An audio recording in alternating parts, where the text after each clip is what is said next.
नमस्कार. शहरातल्या मुलांनी पहिल्यांदाच मिरचीच्या झाडावरच्या मिरच्या तोडून पाहिल्यात काय? आज गार्गीची रिॲक्शन बघून खूप मजा आली. उन्हाळ्याच्या सुट्टी लागल्यामुळे आम्ही गावी आलोय. सध्या गावाकडे इतकं ऊन आहे की दिवसभर घरातच बसावं लागतं. पण संध्याकाळी जरा ऊन कमी झालं की आम्ही सगळे शेतात फेरफटका मारायला जातो. आज मी, गार्गी आणि आई शेतात गेलो होतो. शेतात पोहोचल्यावर गार्गीची नजर सरळ मिरच्याच्या झाडाकडे गेली होती. ती एकदम थांबली नाही आणि म्हणाली, आई, या मिरच्या इथे लागतात. तिने पहिल्यांदाच मिरचीचं झाड इतकं जवळून पाहिलं होतं. मग काय, ती एक एक करून मिरची बघत होती. कोणती हिरवी आहे, कोणती लाल आहे, कोणती मोठी, कोणती छोटी. काळजीपूर्वक मिरच्याचे देठ तोडत होती. मी आणि आई तिच्याकडे बघून हसत होता. शहरात आपण बाजारातून भाजीपाला आणतो, पण भाजी झाडावर कशी दिसते, कशी वाढते, हे मुलांना कुठे पाहायला मिळतं. गार्गीचा तो उत्साह बघून मलाही छान लहानपण आठवलं. खरंच गावातल्या छोट्या छोट्या गोष्टी मुलांसाठी किती मोठा आनंद घेऊन देतात. खरंच गावातल्या छोट्या छोट्या गोष्टी मुलांसाठी किती मोठा आनंद घेऊन येतात ना. गार्गी आज एक वांग तोडण्यासाठी इतकी मेहनत करायला लागली की आम्हाला हसू आलं. मिरची तोडून झाल्यावर तिची नजर सरळ वांग्याच्या झाडाकडे गेली. मी तिला सांगितलं, अगं त्याला काटे असतात बरं का.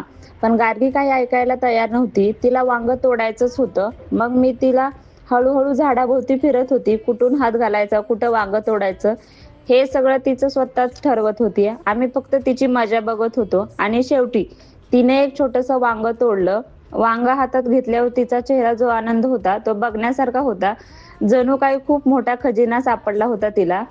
पुढे चालत गेलो तर चवळीच्या शेंगा आणि मुगाच्या शेंगा आणि अजून थोडासा भाजीपाला दिसला. गार्गीसाठी प्रत्येक झाड एक नवीन गोष्ट होती. कधी शेंगा बघायला, कधी पानं बघायचे, कधी मला प्रश्न विचारायची. शहरातल्या मुलांना खूप गोष्टी दिसतात, पण शेतात फिरताना एक वेगळाच निसर्ग जवळून बघता येतो. आणि खरं सांगू का, मुलांना आनंद कधी कधी एका छोट्या वांग्यातही लपलेला असतो. गार्गी शेतात भाजी तोडत होती, पण पुढच्या 5 मिनिटात तिने सगळ्या भाज्या विसरल्या. थोडंसं पुढे गेलो आणि तिला झेंडूच्या फुलाचं झाड दिसलं. बस काय, मग वांगे, मिरच्या, टोमॅटो सगळं बाजूला पडलं आणि ती सरळ फुलाकडे धावत गेली. एक एक फुल हातात घेऊन बघत होते आणि मग मला म्हणते, देवबाप्पासाठी फुल घेऊया. हे ऐकून मला खूप छान वाटलं. लहान मुलांच्या मनात किती निरागस विचार असतात ना. मग ती अगदी काळजीपूर्वक झेंडूची फुलं तोडत होती. कधी हातात धरते, कधी वास घेते, कधी फुल झाले मोजायचे मोजत असते. थोड्याच वेळात तिच्या हातात फुलाचा छोटासा गुच्छ तयार करते. ती खूप खुश झाली होती. दरम्यान तिथे शेतात टोमॅटो पण शोधले. गार्गीला ते छोटे छोटे टोमॅटो खायचे होते, पण किती शोधलं तरी छोटे टोमॅटो मिळाले नाही. शेवटी 2 पिकलेले लाल टोमॅटो मिळाले.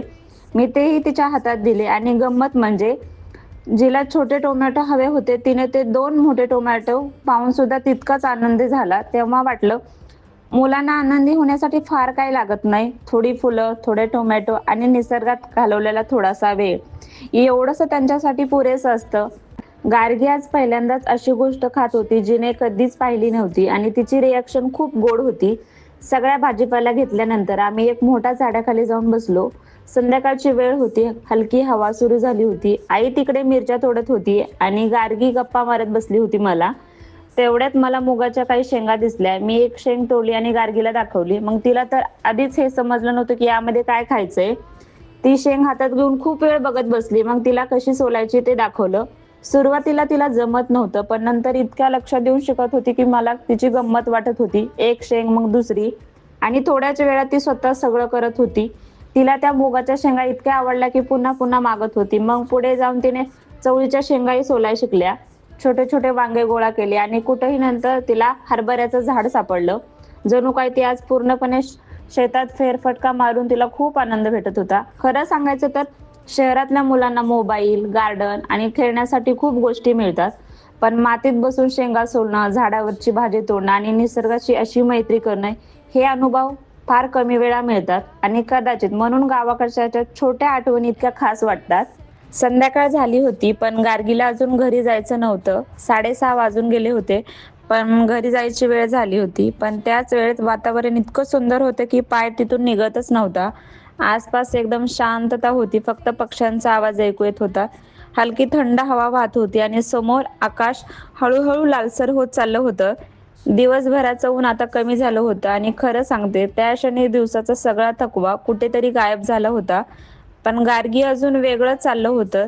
तिने पाण्याच्या बॉटलीत छोटे छोटे छिद्र पाडून छोटी पिचकारी बनवली होती आणि ती झाडांना पाणी घालत बसली होती. तिला वाटत होतं ती खूप मोठं काम करते. कधी मातीमध्ये खेळायचं, कधी पाणी घालायचं, कधी फुलं बघायची. तिचा खेळ काही संपत नव्हता. पण तिच्याकडे बघत होते आणि मनात एक विचार आला.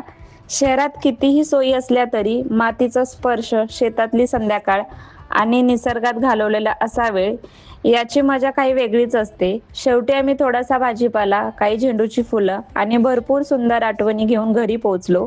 आणि आजची ही संध्याकाळ मनात कायमची साठवून ठेवावी अशीच होती.